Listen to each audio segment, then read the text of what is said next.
I'm asked a lot about how to use gesso with watercolor, and today I'm answering the question. Friends, if this video feels and looks a little different, it's because it's all in real time. I am not highly editing anything. I am showing you every step of the way. I'm using my 1/4-inch dagger brush, and my cat is playing underneath my desk. So if you hear some paper rumbling, that's her. All right, so I am going to create a cactus, just a simple prickly pear cactus. Curved edge of the brush down, choose your green, use what you love, don't fuss over it. And I'm continuing to refine this shape with a very light touch, the same green throughout. And then I'm probably gonna grab, a little purple, little blue, little darker green, kind of load up that pigment intensity.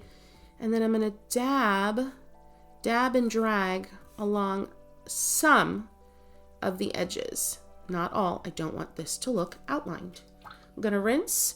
I'm gonna pick up that same color, but I have more water on my brush, so it's gonna dilute it a bit. And I'm gonna make another little, I always forget what these are called, another little pad, whatever, of the cactus. I'm gonna add a little bit of pink because you know me and my love for adding pink where it does not belong. And while I'm at it, I'm gonna add some peach where it does not belong because it's fun. Going back to that same little well of green, and I'm gonna bump up next to the pad I just painted with a little baby and another little baby. Using the tip of my brush right now, and again, there's quite a bit of water on my brush, so that color is pretty diluted. And because this one is wet, these are all blending beautifully. Little purple on the tip of my dagger brush and dab that into a few areas. Now, where does gesso come into play? I mean, where can gesso not come into play? I have a little bit of Liquitex gesso. Gesso is basically a watered down acrylic, and it's traditionally used for priming canvas. I'm gonna get a little bit of that on the tip of my brush, and I am going to dab into a few spots. And if you look closely, you can see how it starts to blend and explode into the watercolor. And I added a little bit of water, and now I'm blending even more. And it quickly becomes very much like a gesso consistency, which is just lovely. One huge tip: never mix gesso onto your watercolor palette because it never re-wets. So it'll change everything about your palette.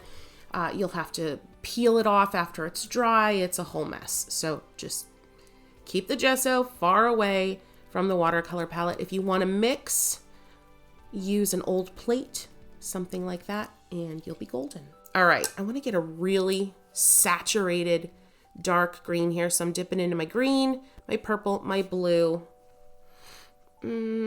And I'm gonna go in right about here. I'm gonna dip back in to maintain that saturation. Just some green this time, but I'm keeping it very intense, friends, on purpose, and you'll see why soon.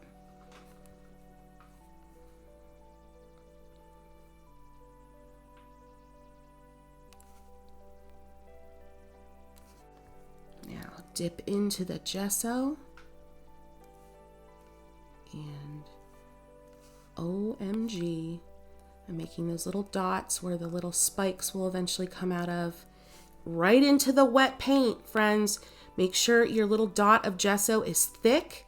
That way it will start to spread where it touches the watercolor. You can see that here, but it will also maintain its bright whiteness because you've laid down such a nice thick dot. Oh my gosh, I love this so much. I'm gonna grab some yellow here Mix it with a little orange that's already on my palette, and let's get a few bloomy type little buds coming out here. Just kind of dabbing and lifting, dabbing and lifting, dabbing and lifting. Nothing terribly technical here, friends. I'm going to take some of that same dark mix of green, purple, and blue, and I'm going to dab it off camera on my paper towel, come back and dab so lightly because this is still damp. I'm going to dab super light into this part of the cactus. A little bit of that greenish blue. I'm going to add a little shadow onto each of these.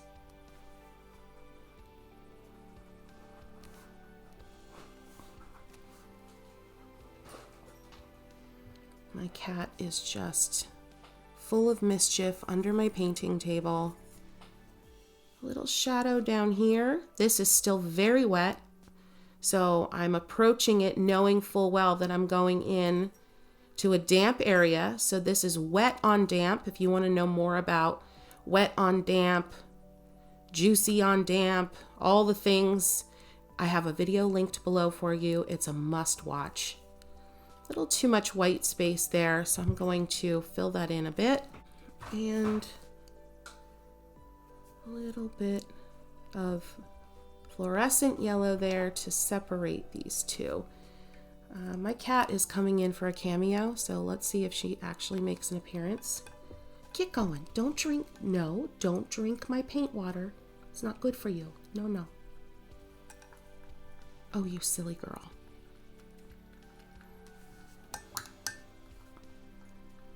Let's go ahead up here and get another bloom going.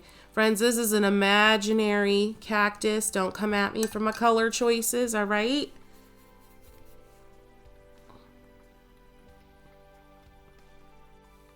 So let's take a closer look at how gesso can interact with watercolor. Just making another big cactus pad and getting it really saturated with pigment. I'm going between using the tip of my brush when I want a little bit more control to using that curved edge of my brush. And I'm using wet on wet primarily, just really getting that color saturated in there.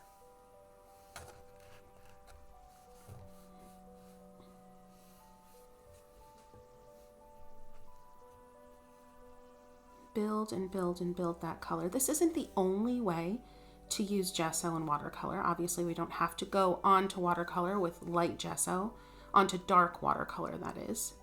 But this is one of the most fun ways, in my humble opinion, to use it.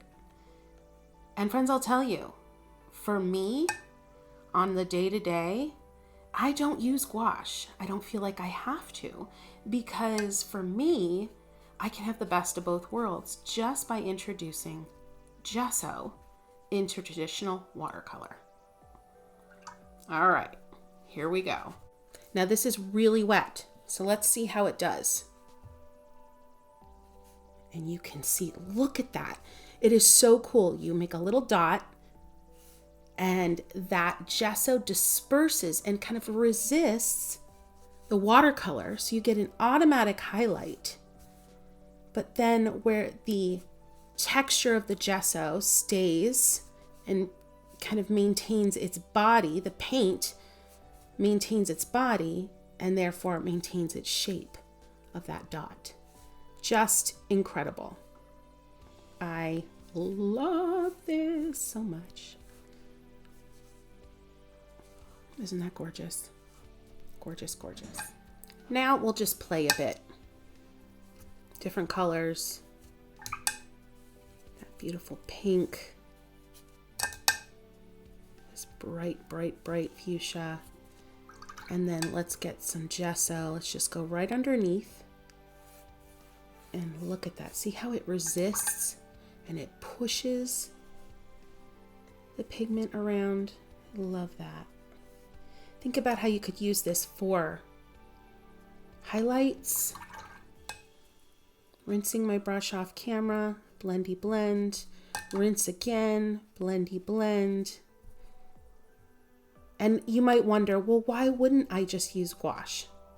Because I like to straddle the world between the transparent and the opaque. I like both. And I like both in one painting. And I get that by using gesso. If you don't have gesso, you just have some white acrylic, works fine. Water it down a bit until you get that kind of syrupy texture. Rinsing off camera. Let's go in here and just really dig in. Look at that. Look at it spreading. Look at that gorgeousness. Now that I've let this dry a bit, going ahead, I'm going to blend some of these strange areas that need a little love, adding a little bit of that fluorescent yellow to help the blending. Here we have it.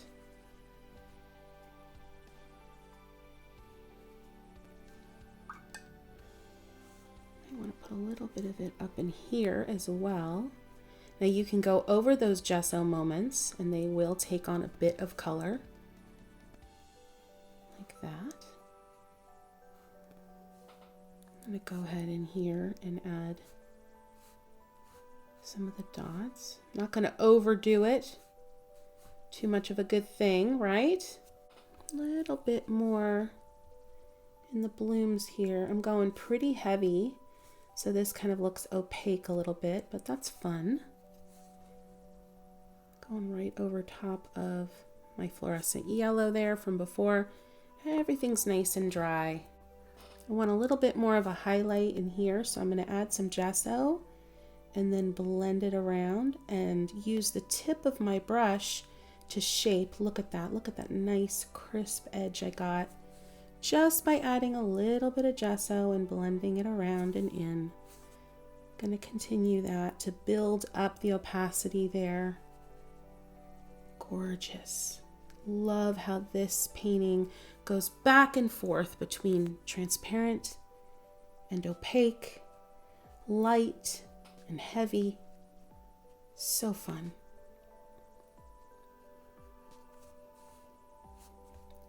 Adding in a little bit of pink, and this is all in the name of just some added definition. Now you might be wondering, Christy, you have gesso on your brush, you're going back in your palette. A little sheer bit of gesso on the brush back into your palette isn't going to cause a problem. It's when you're mixing in your palette repeatedly with gesso. My daughter wants in on the fun. Bringing in my liner brush, I'm going to wrap things up with some detail. Push back some of that color there. Go in around these dark dots with a little C curve, kind of a backward C curve, just to add a little bit of definition.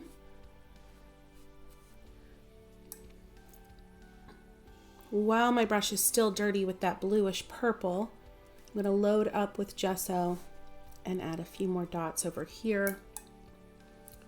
And then I'm going to just get a nice dark mix on here, purple, brown, blue, green. And you want that mixture to be nice and syrupy.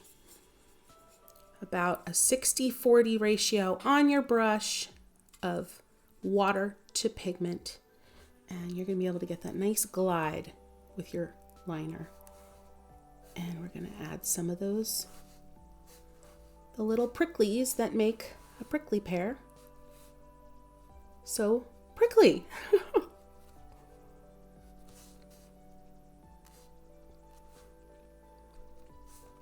Few more of those on the edge. This is a nice light touch. Nothing too heavy. Practice on a little scrap piece a little bit before you do these if you're nervous. Takes a little bit. I'm not gonna lie. I'm gonna take that same dark color and add a little definition to some of these dots. Not all of them. Just a little dab of something. I'm gonna dab a little bit here underneath each bloom.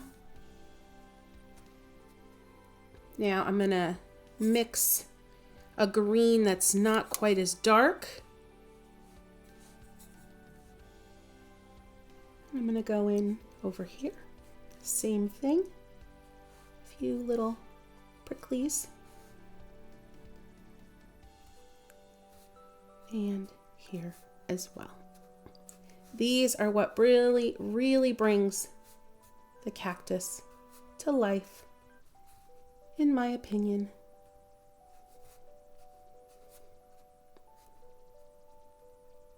I will always do clusters of shorter ones here and there. I like that a lot. Feels more natural. These were a little too thick. I'm just going to blend them back into oblivion. Maybe a few teeny ones over here. A little bit of cross hatching over here. And we're about going to wrap this up. Friends, I hope you've enjoyed learning how I use gesso with watercolor.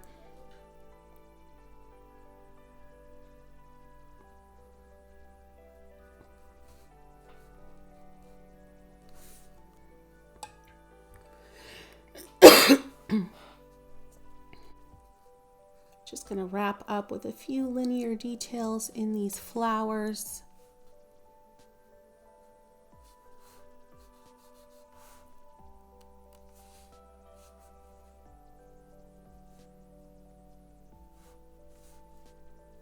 There we go.